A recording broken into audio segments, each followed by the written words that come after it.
আসসালামু আলাইকুম, welcome to my channel cook with Sultana Razia. আজকে আমি নিয়ে আসছি আম দিয়ে ইউনিক একটা ডেজার্টের রেসিপি। আর এই ডেজার্টটার নাম দিয়েছি আমি ম্যাঙ্গো সুইট রোল। আর এই ম্যাঙ্গো সুইট রোলটা বানানোর জন্য এখানে আমি দুটো আম নিয়েছি। আমগুলো এভাবে আমি কেটে আমের ভিতরের টুকরোগুলা চামিচ দিয়ে উঠিয়ে নিব।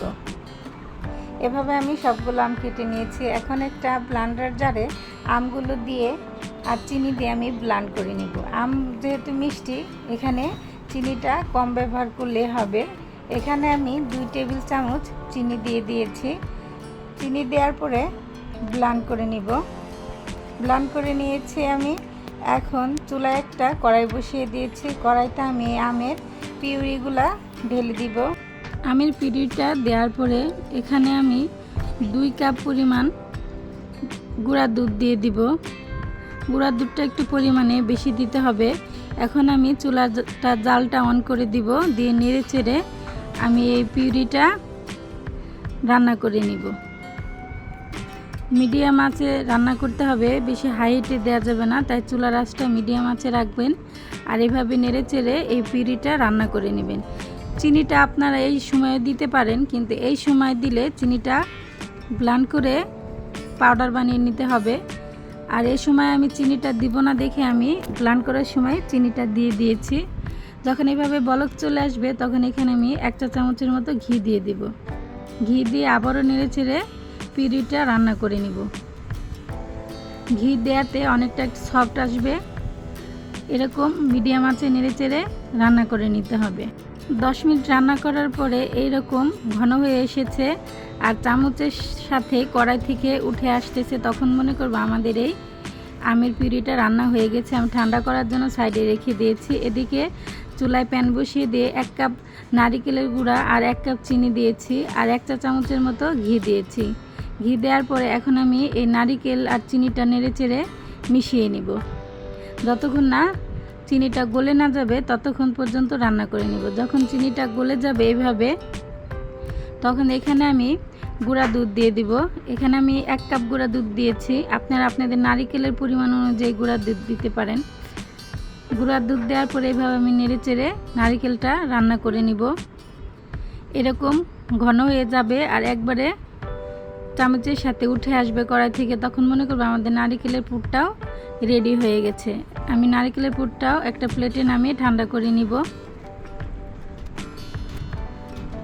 নারিকেলের পুরটা যখন ঠান্ডা হয়ে যাবে তখন আমি একটা বোর্ডের উপরে নিয়ে এভাবে হাত দিয়ে লম্বা করে একটা রোলের মতো বানিয়ে নিব। রোলের মতো বানিয়ে সাইডে রেখে দিব।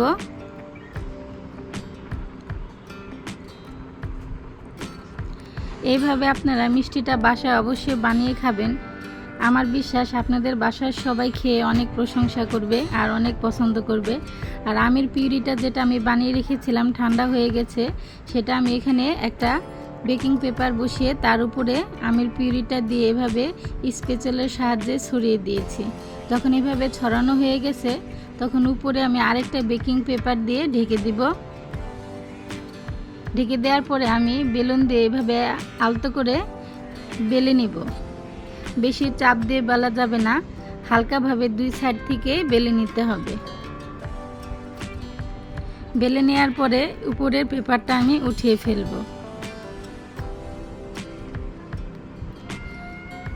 এখন আমি যে নারিকেলের পুরটা বানিয়ে রোল বানিয়ে রেখেছিলাম, সেই নারিকেলের রোলটা আমি এই আমের পিউরির উপরে দিয়ে দিব।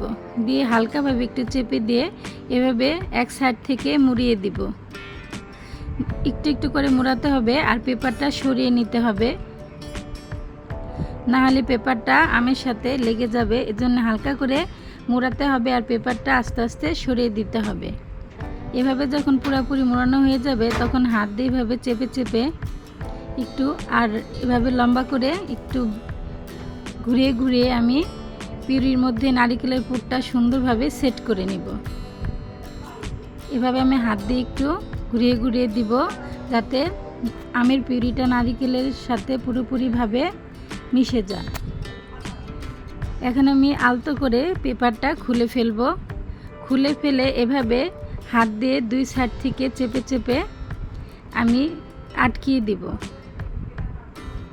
পুরোপুরিভাবে দুই সাইডে যে ফাঁকাটা থাকবে আমি হাত দিয়ে এভাবে আটকিয়ে চেপে আটকিয়ে দিব। এখন আমি আবার এই পেপার দিয়ে এভাবে মুড়িয়ে এই আমের মিষ্টিটা রেখে দেবো ফ্রিজে 1 ঘন্টার জন্য। আর 1 ঘন্টা পরে বের করে আমি কেটে নিব। 1 ঘন্টা পরে আমি মিষ্টিটা বের করে নিয়েছি। এখন একটা ছুরি দিয়ে এভাবে আমি পিস করে কেটে নিব। আপনারা এটা দুইভাবেও কাটতে পারেন, ছুরি দিয়েও কাটতে পারেন, আবার সুতা দিয়েও কাটতে পারেন। সুতা দিয়ে কাটলেই বেশি সুন্দর হয়। এভাবে একটা সুতা নিয়ে নিচ থেকে মিষ্টিটার নিচে ঢুকিয়ে এভাবে দুই সাইড থেকে ক্রস করে চাপ দিলে মিষ্টিটা কেটে যায়। দেখেন কি সুন্দরভাবে সুতা দিয়ে কেটে নিয়েছি আমি। এভাবে আমার সবগুলো মিষ্টি বানানো হয়ে গেছে। এখন আমি পরিবেশনের জন্য কাজু বাদাম আর কাঠবাদাম কুচি দিয়ে দিয়েছি। রেডি হয়ে গেছে ম্যাঙ্গো সুইট রোল। আমার রেসিপিটা যদি আপনাদের ভালো লাগে আমার চ্যানেলটা সাবস্ক্রাইব করে দিবেন, লাইক কমেন্ট করে শেয়ার করে দিবেন। আর ফেসবুক থেকে যারা দেখছেন ফেসবুক পেজটাকে ফলো করে দিবেন। আজকের মতো এখানেই, আবার আসবো নতুন কোনো রেসিপি নিয়ে। ততক্ষণে সবাই ভালো থাকবেন, আমার জন্য দোয়া করবেন। আসসালামু আলাইকুম।